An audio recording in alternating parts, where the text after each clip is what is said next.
And I have to tell you that our statistics are that in the last 10 years, it's been 99 cases in the 8.5, and there are 1,600 parcels in the 8.5. So, you know, we're not targeting the 8.5. In addition to that, a number of the cases are because some of your neighbors refer the cases to us because they do have concerns with some of the activities going on. So we're not being arbitrary. We follow state law. You know, we try to be fair.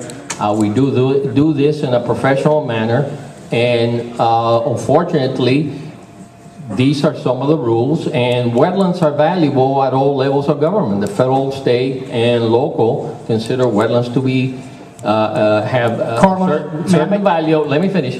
And there are permitting processes for it. Furthermore, Jim, agriculture is, you know, we have discussed this, you mentioned this before, agriculture is not exempted, and necessarily it's not exempted by the state and other places. So, under state law, there are exemptions for agriculture, and federal law. There is a state exemption for agriculture from the state ERP permit, which caveat does not apply to wetlands. There's one district court opinion on this, and it has found that that exemption does not apply to wetlands.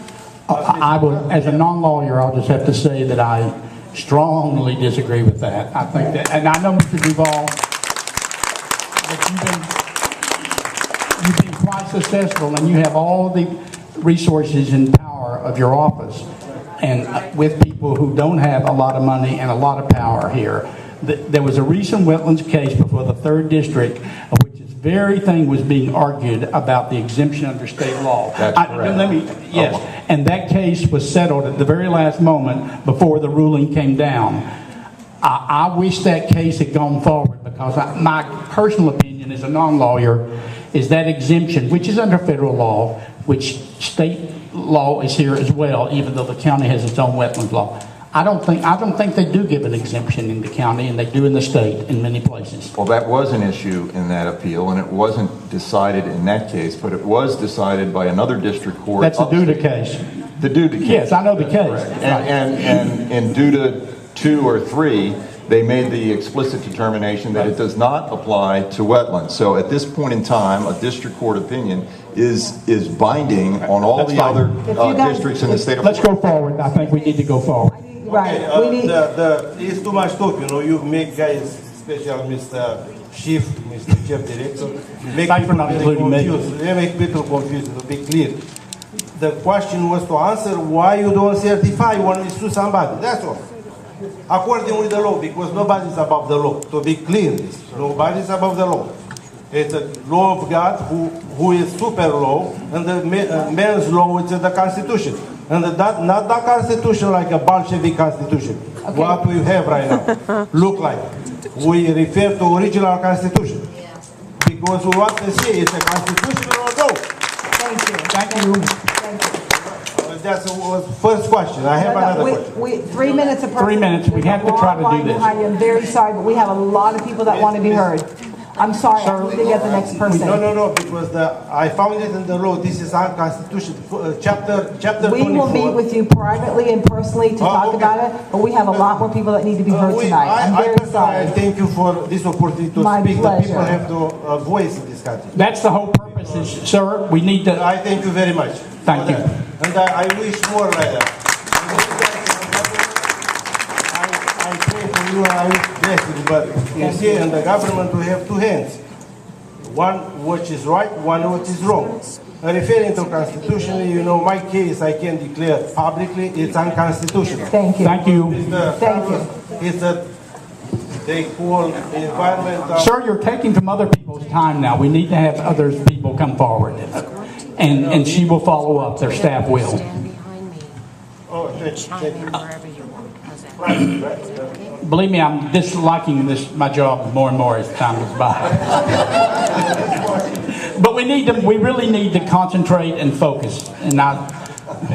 Good evening. Especially me, apparently. My name is Luis Stavinsky. I'm a lawyer in Dade County. I've been a lawyer for 42 years, and I thought there would be life after law, and I think there is. But in 1974, I purchased 200 acres, not 1 or 2, but 200 acres in section 105838, which I paid with very good earned money. 7 years ago, I decided that I want to go to the land and I want to clean it from the trees that are invasive, the non-native trees. So I started doing that. Well, I received a cease and desist notice from the county. And they said, no, you cannot do that. I said, why not? He said, well, because we're going to buy this land. I said, oh, okay, where's my check? He said, well, we're going to send somebody. And they sent somebody called Conservancy. Nature Conservancy. Yes, Yeah, and they gave me yeah. some, sweet story that my children and my grandchildren are going to benefit from fresh air. And this is something we need to do for them. And how they have 2 million acres in Brazil and another 2 million acres in Central Park, I think it was, they said, New York City.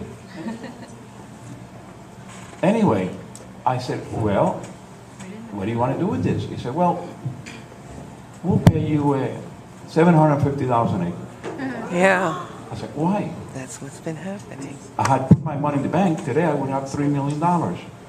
I've been paying taxes. Nobody gave me a break in the taxes. As a matter of fact, every year I have to go in front of my commission to fight the taxes because the county keeps raising it. Every year. And I have to pay 25-30% commission. And what is the question? The question is, Touch it. The bottom, push, there's a button. okay, the question is very simple. What can I do with my land until you decide to buy it from me? And I cannot get an answer. Now, Excuse me, by sir. sitting here, don't start saying you to me, please. I did not finish my question. Yes, go ahead. I have used someone who worked for DERM, like I believe you do, No, I do not. or used to. No. Okay, I spoke to somebody. I was afraid this was going to happen, okay? Mistaken identity. Yes. But someone from DERM said, who used to work, he said, don't worry, you're never going to get a straight answer from them. You're going to go forever. And I sent and I asked for a consistency letter or something like that, and I gave them 14 suggestions, and none of them were good. Come, give me another 14. I don't want to ask any more questions. Tell me, please, what can I do with the land that I thought it was going to be my retirement farm, and I cannot even step on it? That is my question. Join the club. Let us, I have the people here like to know, what is it that I can do with it? Sir, I don't know specifically where your property is. What we could do is, we have some staff in the back that can take your name. We'll look at your specific piece of property and see, it could be a multiplicity of things. Could be zoning, master plan issues, can be wetland issues, could be a number of issues. So if you walk towards the back, we have some staff that can get your contact information and we'll get back to you. I like to be able to walk over my land. I like to remove those trees that are invasive.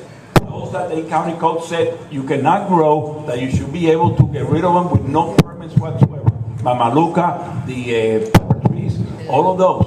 I want to get rid of those. Why can I not do it?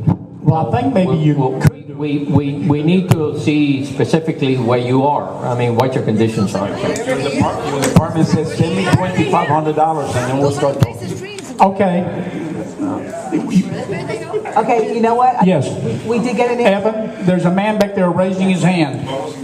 He wants to talk to you, apparently. Talk to you, he'll get your information. Thank you. And by the way, not only does Durham have representatives here to see to your case right now, but we're also going to follow up. So we're going to make sure that nobody's falling through the cracks.